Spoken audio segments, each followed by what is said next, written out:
Une poignée de syndicalistes pour tracter, pas de bras zéro ni de blocage. L'actuelle bataille des salariés d'Arcelor est symptomatique. Même dans la sidérurgie, bastion du syndicalisme, difficile de mobiliser les troupes. Quel que soit le secteur, le pourcentage de salariés syndiqués en France diminue depuis 50 ans. 10,3% estimé aujourd'hui, contre 45% en 1949 et seulement 5% chez les moins de 30 ans. Les manifestations d'ampleur de 2023 contre les retraites semblaient pourtant avoir suscité un regain d'adhésion. Mais depuis, le soutien s'est émietté. L'année dernière, entre 121 000 et 200 000 personnes ont manifesté en France, bien loin des chiffres de 2023.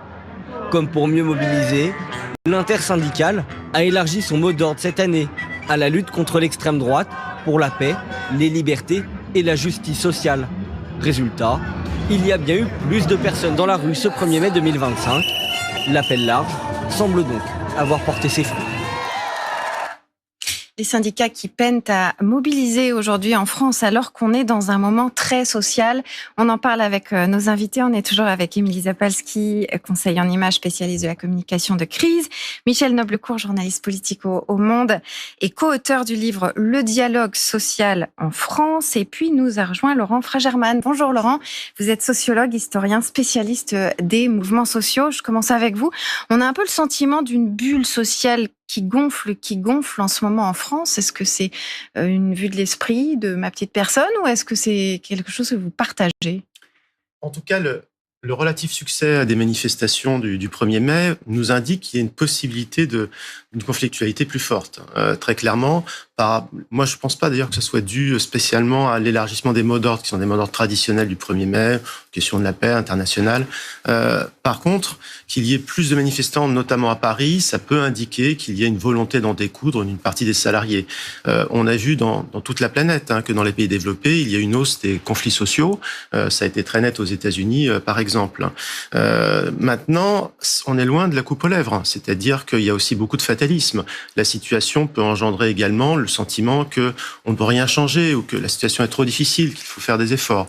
Donc je pense que tout va se jouer aussi dans la capacité du mouvement syndical à donner des perspectives concrètes, réalistes aux salariés et aussi peut-être dans une accumulation de mécontentements précédents. Michel Noblecourt, les Français sont préoccupés aujourd'hui, peut-être plus depuis quelques mois, par leur situation en termes de travail, en termes de pouvoir d'achat. Il y a quand même des préoccupations sociales qui montent et on l'a vu aussi avec la mobilisation autour d'ArcelorMittal. Oui, il y a des préoccupations qui montent, c'est clair. Mais maintenant, il ne faut pas oublier quand même quelque chose, c'est que ça fait depuis déjà un bon nombre d'années, je dirais presque de décennies, enfin un bon nombre d'années, qu'on assiste à une baisse de la conflictualité en France.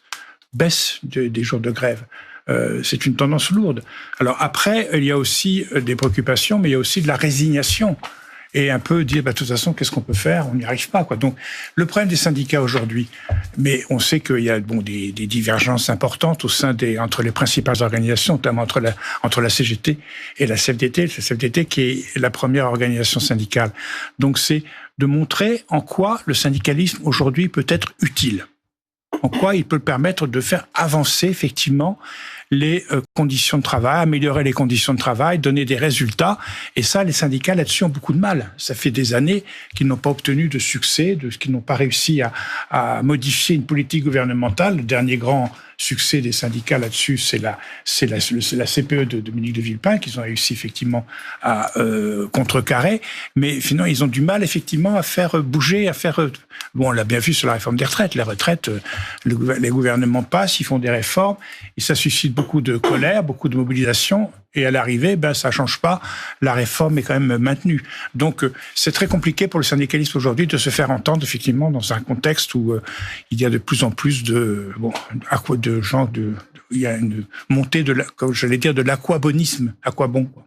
À quoi bon ? La résignation, c'est le mot-clé de ce matin, en tout cas dans votre bouche à tous les deux pour commencer ce débat.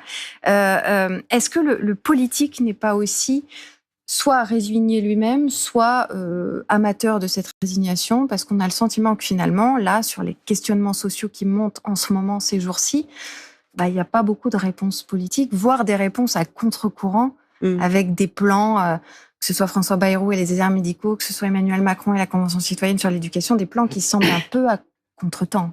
On est dans un contexte économique, international, géopolitique qui est très compliqué et qui met en difficulté encore plus la France sur le plan économique. On a Trump quand même qui a beaucoup changé la donne sur toutes ces annonces de droits de douane, sur ce protectionnisme qu'il veut encore renforcer et qui nous fait du mal, qui inquiète aussi fortement. Qui ébranle les certitudes, oui, c'est ça. Qui ébranle complètement, qui nous pousse à plus de souverainisme alors qu'on a du mal à le faire. On voit aussi l'échec quelque part de la politique qu'Emmanuel Macron avait essayé d'insuffler, qui était très pro-entreprise, très basée sur si on libère les entreprises, ça va créer de la croissance et donc ça va permettre de mieux rémunérer. Et en fait, on voit que non, ça marche pas. Il y a eu un tout petit soubresaut au niveau industriel avec des créations d'emplois industriels, plus d'usines à un moment qui se créent. Et puis on voit que la tendance, elle se réinverse à nouveau. Donc oui, il y a beaucoup d'inquiétudes. Les syndicats, il y a de moins en moins de gens qui y adhèrent, donc ils représentent du monde. Mais et puis en effet, comme vous le disiez, ils ont plus beaucoup la main pour faire changer les choses. Et ils se politisent aussi. On voit la CGT qui a soutenu la gauche, le nouveau Front populaire. Donc on a l'impression que ça change un peu de main, qu'on penserait plus aux politiques. Moi, quand je pense à l'industrie, on voit le Rassemblement national qui a énormément progressé dans ces milieux ouvriers qui avant étaient plus favorables à la gauche. Donc il y a une espèce de changement, quoi. C'est-à-dire que c'est le politique qui prend un petit peu. Enfin, il y a un espèce de mélange de genres entre le syndicat, le politique, les parlementaires. On ne sait plus très bien à qui on doit confier notre avenir, comment défendre ça, faire un petit peu de lobbying. Il y a beaucoup de désespoir, oui, je pense, et il y a beaucoup de changements, et on s'aperçoit que la France a perdu beaucoup de terrain sur le plan industriel et économique, et on ne sait pas très bien comment ramasser les miettes et réorganiser ça. Laurent Fragerman. En fait, il y a des cycles dans les mouvements sociaux en France. Il y en a toujours eu des grandes vagues de grève à la Libération, le Front populaire, etc. Et donc, de ce point de vue-là, on peut pas dire qu'il y a une baisse de la conflictualité, au contraire, puisqu'en 2019 puis 2023, on a eu une conflictualité exceptionnelle. La difficulté, c'est que c'est une conflictualité qui, ces derniers temps, n'a pas été victorieuse. C'est ça la grande question. Et c'est le rapport au politique. Le rapport au politique qui, dans les moments positifs, justement, le Front populaire est l'exemple parfait, eh bien, le politique vient en prolongement de ces luttes sociales, et ces luttes sociales imposent aux politiques de ne pas les oublier, parce que on a eu des moments où la gauche était au pouvoir, le cartel des gauches, dans les années 20, et en oubliant les revendications sociales. Ce modèle-là, un peu gagnant-gagnant, du politique et du syndical, il est en difficulté. Et quand on parle de politisation, de quoi on parle? Parce qu'il y a une politisation négative, une politisation sur des thèmes clivants, qui finalement vont diviser les syndicats, vont diviser les salariés et ne rapportent rien. Donc ça, c'est le type de politisation qui, à mon avis, pose problème. Mais un lien avec des forces politiques pour mettre en place des mesures favorables aux syndicats, c'est un peu différent. Je conclurai en disant qu'au niveau de l'entreprise, qui est un autre niveau, les syndicats sont en grande difficulté parce que ils ont des effectifs qui sont globalement stables depuis 2 décennies. Ils sont à un niveau qui est moyen, vraiment pas très important, mais ils sont beaucoup plus nombreux dans les grandes entreprises. Il faut bien voir qu'il y a des différences internes. Mais là où ils patinent, c'est qu'on a changé de dimension, c'est ce que vous disiez. On est dans des logiques qui peuvent être mondiales ou au moins européennes, et qu'ils ont encore du mal à transformer leur structure internationale ou européenne, comme la Confédération européenne des syndicats, en des outils utiles, en quelque chose qui soit pas juste des rencontres de syndicalistes au sommet, mais quelque chose qui vraiment débouche sur des actions et des propositions au niveau où ça se joue maintenant. Ça, c'est une difficulté dont on pouvait parler il y a 20 ans, et malheureusement, elle existe encore aujourd'hui. Oui, puis il y a aussi, juste pour compléter, il y a aussi les modes de travail évoluent énormément. Je suis pas sûre que les syndicats soient vraiment à la page pour accompagner tout ce mouvement. On sait qu'il y a le télétravail, évidemment, qui est en question, avec des entreprises qui freinent. Et puis les générations qui se renouvellent et les jeunes qui ont des attentes terribles. Et toutes ces questions autour du travail, on peut pas dire que le gouvernement non plus s'en empare terriblement, mais ça change beaucoup. Les syndicats doivent s'accoutumer à ça, et c'est pas facile. On a un morcellement un peu plus important. Comme vous l'avez dit, les syndicats sont beaucoup plus présents, et ça paraît logique dans les grandes entreprises. Dans les petites entreprises, c'est pas du tout la même chose. Donc, ça demande aux syndicats de s'ajuster à cette façon de s'éparpiller en tant que travailleurs. Ce qui est intéressant, c'est qu'il y a quelques années encore, un 1er mai ou un lendemain de 1er mai, on aurait eu comme invité politique dans les radios, les télévisions, un leader syndical. Hier, tout le monde avait soit quelqu'un qui représentait la gauche, soit parlait du RN, et qui a fait aussi son contre-meeting du 1er mai. Est-ce que ça, c'est pas tout à fait symptomatique de cette politisation c'est symptomatique du fait que effectivement les politiques tentent de se substituer aux syndicats. On l'a bien vu le 1er mai avec Jean-Luc Mélenchon qui se comporte en espèce de leader syndical tout en tenant un discours extrêmement politique. Moi, ce que je voudrais revenir, c'est sur le fait que la conflictualité dans les entreprises, elle est en baisse. Elle est en baisse. Effectivement, il y a des manifestations en 2019, en 2023, mais c'est des manifestations qui ont été importantes, qui ont été effectivement fortes, mais pas au niveau des grèves. Et donc la conflictualité dans les entreprises, elle continue à baisser. Et il y a un autre élément qu'il faut prendre en compte, c'est que les ordonnances d'Emmanuel Macron ont beaucoup réduit les moyens des syndicats. Oui, c'est vrai. Beaucoup réduit les moyens des syndicats. Donc effectivement, les syndicats qui ont quand même du mal effectivement à recruter de nouveaux membres pour occuper des fonctions au comité social et économique et social, comme délégué du personnel, avec en plus de ça le problème effectivement que les jeunes, eh bien, ils boudent les syndicats, ça ne l'intéresse pas, les jeunes ne se syndiquent pas. La syndicalisation des jeunes est très faible. Donc le niveau global de syndicalisation n'a pas baissé ces derniers temps, il n'a pas non plus véritablement augmenté, malgré des périodes où effectivement la protestation des syndicats était populaire, ce qui était le cas sur la réforme des retraites, aussi bien la réforme des retraites de Nicolas Sarkozy, qui avait été un mouvement très puissant, plus puissant que celui de 2023 en 2010, que la mobilisation contre la réforme des retraites d'Emmanuel Macron.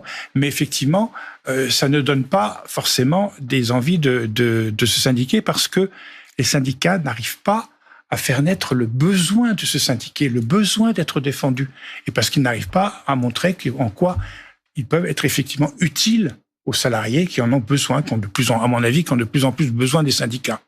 C'est lié à quoi ? C'est parce que finalement, on est aussi dans une société qui s'individualise et qu'on croit moins philosophiquement au pouvoir de l'action collective chez les jeunes générations notamment. Qu'est-ce qui explique cette désaffection des jeunes générations pour les syndicats ? Ça paraît pas assez efficace, pas assez réactif ?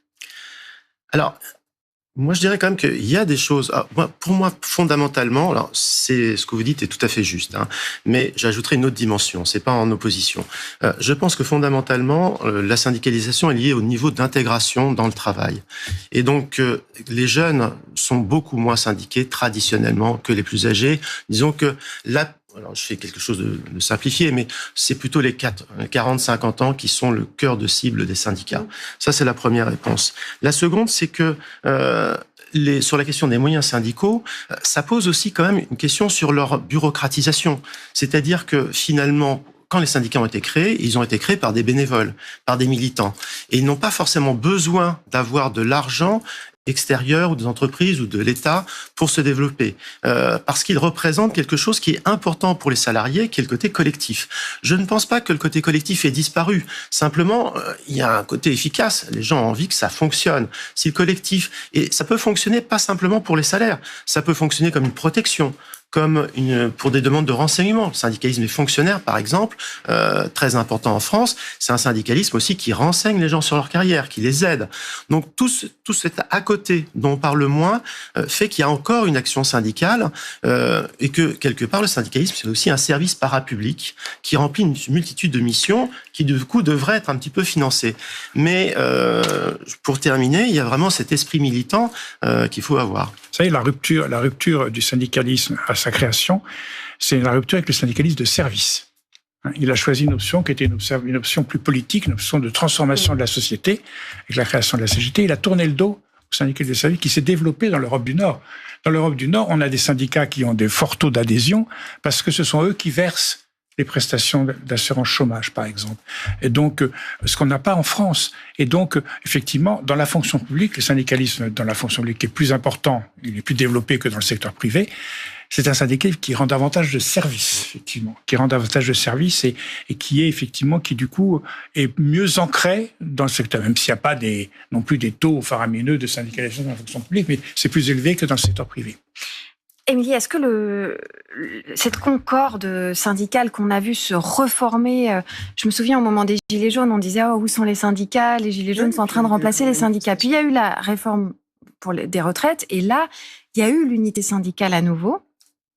Est-ce que ça n'a pas été le début de la fin définitif des syndicats, le fait que cette réforme passe quand même, quoi qu'il arrive, et qu'on soit passé à autre chose, justement? On voit bien là que le conclave qui a lieu en ce moment sur les retraites, à l'initiative de François Bayrou, c'est surtout qu'il se fait un peu dans l'indifférence générale. On a l'impression que les Français ils sont passés à autre chose. Je suis pas sûre que toute la séquence qu'on est en train de passer des 2 mandats d'Emmanuel Macron seront représentatifs de ce qui se passera après, parce que c'est vrai qu'Emmanuel Macron, dès le départ, a essayé de contourner les syndicats et tous les corps intermédiaires, globalement, le Parlement.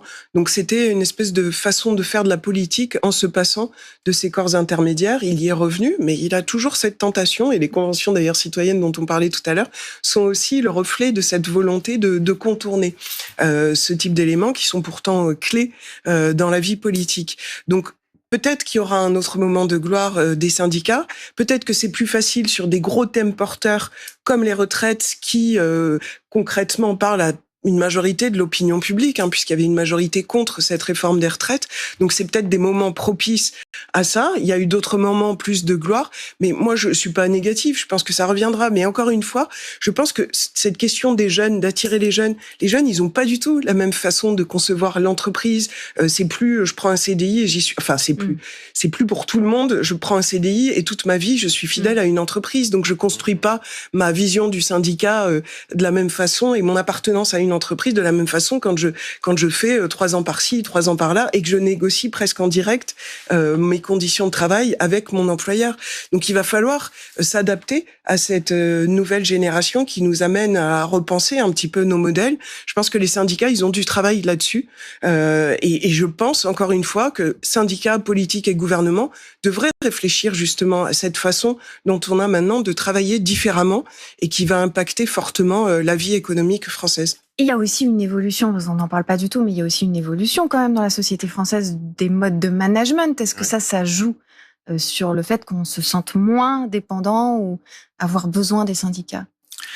Alors, il y a déjà l'auto-entrepreneuriat qui est devenu un phénomène de masse quand on parle de la jeunesse, donc des conditions où finalement ces ex-salariés, ces gens qui auraient dû être salariés, ont beaucoup moins de protection. Donc il y a un détricotage aussi d'un certain nombre de protections sociales globales qui affaiblit par là le côté collectif. Et là, vous avez tout à fait raison. Si on affaiblit le côté collectif, on affaiblit forcément le syndicalisme, qui est une action collective. Mais en même temps, il y a eu des tentatives réussies d'organisation, soit avec des collectifs syndicaux, soit avec des collectifs autogérés, travailleurs d'Uber, etc. On a eu régulièrement des grèves, même peut-être plus importantes dans ce secteur-là que dans d'autres des secteurs plus traditionnels. Donc, c'est pas si simple. Les jeunes aussi peuvent justement se dire, bien, je suis pas content de telle entreprise, je pars. Oui, c'est ça. Ça veut dire donc qu'ils peuvent aussi se dire, je peux me syndiquer, puisque je ne crains pas tant de choses que ça, puisque c'est provisoire. Donc il y a un esprit de contestataire qui existe également. Ce qui était frappant quand même moi je ne crois pas que le grand mouvement de 2023 signe une fin, parce que ce qui m'a frappé à ce moment-là, c'était le fait que beaucoup de salariés ont pris des jours de grève pour manifester, c'était en semaine, mais en se disant dès le début, j'en prends 4, j'en prends 5, mais je vais pas faire 2 semaines continues ou quoi que ce soit. La grève au combustible, les plus radicaux en parlaient beaucoup, mais personne ne l'a fait, parce que justement, ils anticipaient le fait qu'ils allaient sans doute perdre. Et vous avez quand même on a eu une forme de grève d'expression pour dire non, je ne trouve pas ça normal, tout autant qu'une grève pour gagner. Et c'est quand même un problème pour les syndicats. Le problème des syndicats, effectivement, c'est qu'au départ, on fait grève pour gagner. On fait grève parce qu'on a des revendications claires, précises, qu'on cherche à faire aboutir. Là, maintenant, on l'a vu de la réforme des retraites, effectivement, vous avez raison. Les syndicats sont lancés dans un mouvement qui était important au niveau des manifestations, qui était incontestablement une réussite, avec un soutien de l'opinion publique et une unité qui a tenu le coup jusqu'au bout, même s'il y avait quelques divergences dans les perceptions de la retraite entre les différentes organisations, mais peu importe. Mais ils savaient dès le départ qu'ils allaient perdre. Ils savaient qu'ils allaient perdre. Ils étaient conscients de cela. Comme en 2010, ils savaient qu'ils allaient perdre. Mais ils l'ont fait quand même. Parce qu'ils voulaient montrer effectivement que le syndicalisme, reste une force dans le pays, malgré son audience qui apparaît relativement faible. Il faut jamais oublier quand même que l'audience des syndicats est quand même supérieure à l'audience des partis politiques. Et qu'il y a plus d'adhérents dans les syndicats que dans les partis politiques. Même si c'est pas beaucoup, ils sont quand même plus puissants de ce point de vue-là. Et ils ont l'avantage d'avoir effectivement une audience dans les élections. On a eu la mesure de représentativité qui est sortie début avril, qui montre encore qu'il y a 58% de taux d'audience dans les élections comités socio-économiques. Donc c'est quand même avec une légère progression par rapport à la mesure précédente. Donc il y a encore cette assise sur laquelle ils peuvent se reposer pour dire, voilà, on est encore une force qui existe. Et moi je pense effectivement, je suis d'accord que la réforme les manifestations de 2023 ne signent pas la fin du syndicalisme. Le syndicalisme peut encore rebondir. Il n'est pas mort. Même s'il est mortel, comme disait un dirigeant syndical, il n'est pas mort. L'actualité hier, c'était ces cahiers de doléances qui remontent à l'époque des Gilets jaunes, qui sont désormais ouverts au public, décision d'Emmanuel Macron. Il y a aussi ce matin la convention citoyenne sur l'éducation annoncée par le président de la République. Est-ce que tous ces outils de démocratie participative n'ont pas aussi piétiné un peu l'herbe du jardin syndical? Parce que finalement, on les court-circuite. Oui, c'est ça. C'est que Emmanuel Macron s'est attaché à essayer de trouver des outils nouveaux qu'il a créés pour essayer de court-circuiter, que ce soit les syndicats, mais aussi les parlementaires. Et je parle pas des élus aussi, qui aussi étaient un petit peu contournés la plupart du temps dans les politiques d'Emmanuel Macron. Mais le problème, et on en parlait, c'est qu'ils n'ont pas abouti vraiment, enfin la promesse de départ n'est pas tenue, c'est-à-dire d'aller jusqu'au bout de ce qui est discuté et de pouvoir mettre en place ce qui est discuté et ce qui ressort. Les cahiers de doléances et tout ce qui est ressorti du grand débat national, il y a quasiment rien qui a été appliqué de ce qui relevait. Et pourtant, il y a eu beaucoup d'informations qui étaient données.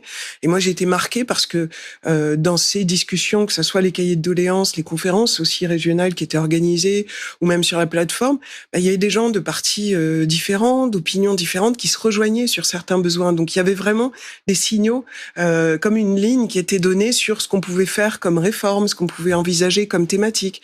Et on s'en est pas tellement sorti. Alors, c'est bien que les cahiers de doléances soient maintenant accessibles, c'est important, c'est quelque chose qu'on a vécu qui est important, mais c'est dommage qu'on s'en soit pas plus servi. Ce qu'on voit en tout cas quand il y a des conventions citoyennes, quand il y a ce grand débat, ces cahiers de doléances, c'est qu'il y a une énorme participation des Français. Les Français, ils s'engagent sur ce sujet. Ça paraît plus moderne quand même que le syndicat classique, ce genre d'outils participatifs où on vous demande directement votre avis et vos idées sur ce qu'on pourrait faire pour améliorer les choses finalement. Je trouve, juste pour compléter, que la ficelle est un peu grosse de la part d'Emmanuel Macron, nous ressortir des années après, c'est quand même... Et justement, après, il y a une demande de participation, autant si on joue trop avec, ça crée une très forte déception. Et voilà, et on est dans une période justement de désenchantement qui est inquiétante de ce point de vue-là. Alors, pour revenir aux syndicats, ils ont essayé de prendre en compte cet aspect-là, notamment quelquefois en consultant leurs adhérents ou en consultant l'ensemble des salariés sur des aspects. Mais il y a quand même une contradiction fondamentale. C'est-à-dire, le syndicat a été créé au XIXe siècle pour structurer la résistance des ouvriers face au patron. Les grèves n'étaient pas suffisantes parce que c'était des moments de colère et puis ensuite, dans la durée, le patron pouvait grignoter les acquis. Enfin, bref, ils avaient besoin d'une structure pérenne. Mais qui dit structure pérenne dit aussi un peu de rigidité, forcément, et dit aussi que vous avez une organisation, donc des gens qui vont parler au nom d'eux, des porte-paroles. Et donc, passer directement, ils peuvent avoir cette difficulté que l'expression directe des salariés corresponde pas exactement à ce qu'ils pensent. Ça, c'est une difficulté réelle pour les syndicats. Mais je pense qu'ils peuvent, en même temps, ils sont plutôt sous une forme de contre-pouvoir. Donc, c'est plus facile pour eux de gérer cette difficulté que pour une organisation qui serait directement aux affaires. Oui, les syndicats ont besoin effectivement d'améliorer la participation des syndicats, des syndiqués. Et donc là-dessus, ils ont beaucoup de progrès à faire. Ils ont réussi quand même à éviter d'être complètement marginalisés, notamment par les Gilets jaunes, mais aussi avant, par l'époque où il y a eu la grève de 86 à la SNCF, il y a eu des coordinations. Les coordinations, ça n'avait pas duré très longtemps. Les syndicats ont pu maîtriser ce phénomène. Aujourd'hui, faut quand même faire attention parce qu'on assiste à un retour, d'une part, toujours la volonté de l'extrême droite de s'infiltrer dans les entreprises, plus ou moins. Donc, elle a fait des tentatives dans le passé de création même de syndicats qui ont tous été interdits. Mais bon, elle reste tout à fait déterminée à faire entendre sa voix dans les entreprises. Et on voit bien là dans les grèves à la SNCF qui vont avoir lieu la semaine prochaine. On a un collectif de contrôleurs qui est beaucoup plus important que les syndicats, qui lui ne peut pas négocier parce que c'est pas une puissance syndicale, donc il n'a pas le droit de négocier, il dépose pas de préavis, mais il organise les contrôleurs mieux que les syndicats. Donc il faut faire attention à ça. Effectivement, ce collectif, il répond bien aux besoins de participation des contrôleurs sur leurs revendications, sur leurs conditions de travail. Et au corporatisme aussi. Tout à fait. Donc, il faut faire très attention à ces mouvements. Dernière question pour vous, Émilie. Sur le plan politique, on lit aussi beaucoup que la gauche, sans les syndicats, c'est forcément une gauche affaiblie. C'est encore le cas aujourd'hui ou pas forcément? On a vu hier à ArcelorMittal que la gauche peut se suppléer les syndicats. Là, il y a un gros travail aussi de communication, forcément, en vue du congrès aussi, au PS. Et là, on a montré des images d'unité et de force. Mais oui, il y a un jeu quand même un peu entre les syndicats et la gauche. Sophie Binet aussi, de la CGT, vis-à-vis de la gauche, le disait, qui a soutenu officiellement, ce qui n'était pas forcément le cas auparavant. Donc, il y a ce jeu un peu complémentaire entre les deux. Mais encore une fois, moi, je reviens sur l'efficacité. C'est-à-dire que le politique comme le syndicat, pour l'instant, semblent complètement démunis par rapport à toutes ces questions économiques, industrielles, de chômage, de plans sociaux. Donc, ça limite un petit peu l'impact de leurs actions de communication. Merci beaucoup à tous les trois d'avoir été dans Arrêt sur Info. Tout de suite, la météo.